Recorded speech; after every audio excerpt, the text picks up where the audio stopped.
Welcome back. We're very happy to have you with us. We're going to continue our gospel reflections today. This one is for year A, which will be the reading of the raising of Lazarus, but we're not going to get to that part because I don't want to spoil it for you. I want you to go to Mass and find out what happens to Lazarus. No, you already know. But this will be the first part from the part of it that we actually do for a lot of the funeral liturgies, which is when Jesus' conversation with Martha. So Amy's going to read from John's Gospel. A reading from the Holy Gospel according to John. When Jesus arrived, he found that Lazarus had already been in the tomb for 4 days. Now Bethany was near Jerusalem, only about 2 miles away, and many of the Jews had come to Martha and Mary to comfort them about their brother. When Martha heard that Jesus was coming, she went to meet him, but Mary sat at home. Martha said to Jesus, "Lord, if you had been here, my brother would not have died. But even now I know that whatever you ask of God, God will give you." Jesus said to her, "Your brother will rise." Martha said to him, "I know he will rise in the resurrection on the last day." Jesus told her, "I am the resurrection and the life. Whoever believes in me, even if he dies, will live. And everyone who lives and believes in me will never die. Do you believe this?" She said to him, "Yes, Lord. I have come to believe that you are the Christ, the Son of God, the one who is coming into the world." The Gospel of the Lord. Praise to you, Lord Jesus Christ. So this reading is the one that I normally would choose if someone says to me, "Father, you choose the reading at a funeral." I like it the best of the ones that are typically done at funerals, but and the other ones are all good too. It's not the most commonly done one, but this and this one, the Beatitudes, and I am the way, the truth, and the life are the most common ones that I've had done for funerals. But this reading really is wonderful. It shows this great interaction between Martha and Jesus. Now, for this weekend, the liturgy, it's part of the Scrutinies, so we have to put it in the context of baptism, which is weird because why on earth is this reading associated with baptism? Well, first of all, traditionally, it's among the Scrutiny readings, which are all used to prepare people for catechumenates for baptism.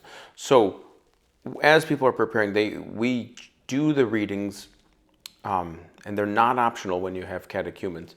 So we're supposed to do these readings when we have them. A lot of places don't, but I really feel very strongly that these readings are the most important of Lent in some way, especially if you're doing baptism in your parish. Sometimes people will do only scrutinies at the Mass. They'll do it at one Mass and they'll do the other readings at the other Mass. For some reason, a lot of priests and liturgy committees, they feel like they're getting gypped if they don't do year B and C, and I do not feel that way. The readings on year B and C are powerful and wonderful, but I really feel very strongly about parishes using this and these scrutiny readings as often as possible. I've often said that if they had called me up and said, "You can make one change to the way we do things," I would say, make these permanent and find other place in the year for the other readings because they're all good. But and make these the readings for Lent because they're so awesome. But the reason that this is a baptismal reading is, and you think of the other one, well, there's a woman at a well, there's water, okay, and then there's a man more blind and he washes his face and he can see. And then this one, oh, no water, what is it? Okay, so this is weird. Now, also, this reading was proclaimed in antiquity, especially in Constantinople. It was proclaimed the day before Palm Sunday. And it was called Lazarus Saturday because they proclaimed this reading and they baptized people at it. So if you had hundreds and hundreds and hundreds of people being baptized, or even just 100 for that matter, you might take some of them to do on Lazarus Saturday, some of them to do on Easter, and some of them to do on Pentecost to fill out those seasons. When you think about that strength of that practice, is that all from that Saturday to the following Sunday on Easter Sunday, and then to 50 days later on Pentecost, you have this, you're just full of baptisms. So that whole season of Easter, starting before Holy Week even, is full of people coming into the church. So that practice is by itself wonderful. But what is it specifically about this reading that's baptismal? And that what it is exactly what happens here. As Martha confesses her faith in her friend Jesus Christ. In last week's reading, the man born blind is healed and he confesses his faith in Jesus Christ.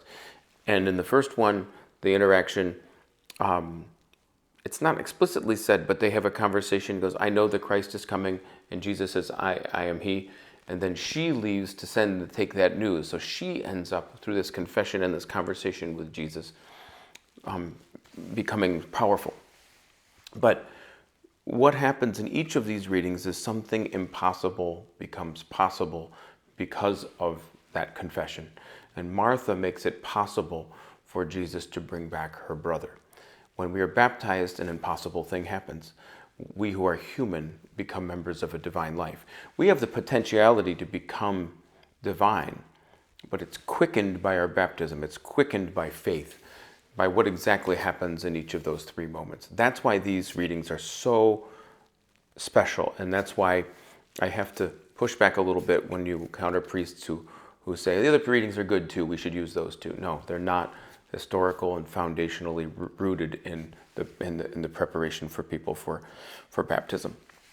And Easter is about baptism. Easter should be, in the minds of Catholics, baptism time.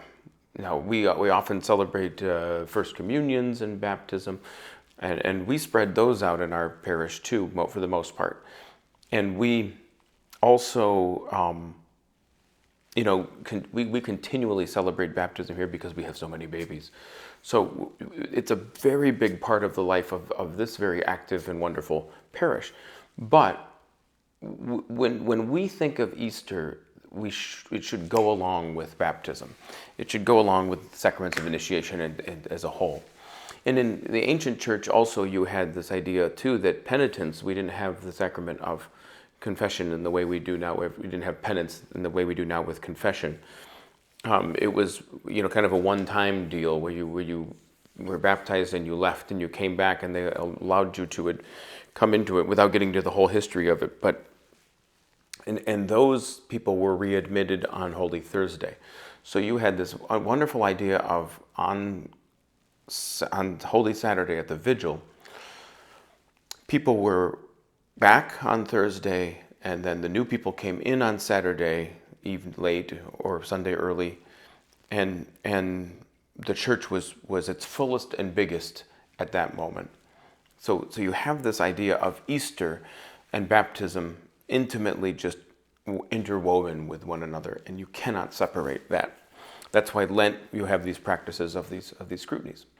So this reading, you just have this wonderful thing with this conversation. And when we do use it at funerals, I always like to remind people of, look what happens for Martha and Mary because of Martha's faith. Look what happens. Because of our faith, when we say yes to God and become Christian and are baptized, we may now go to communion through our baptism and confirmation.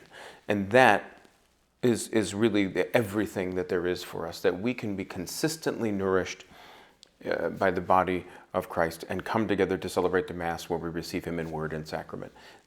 That's our whole life.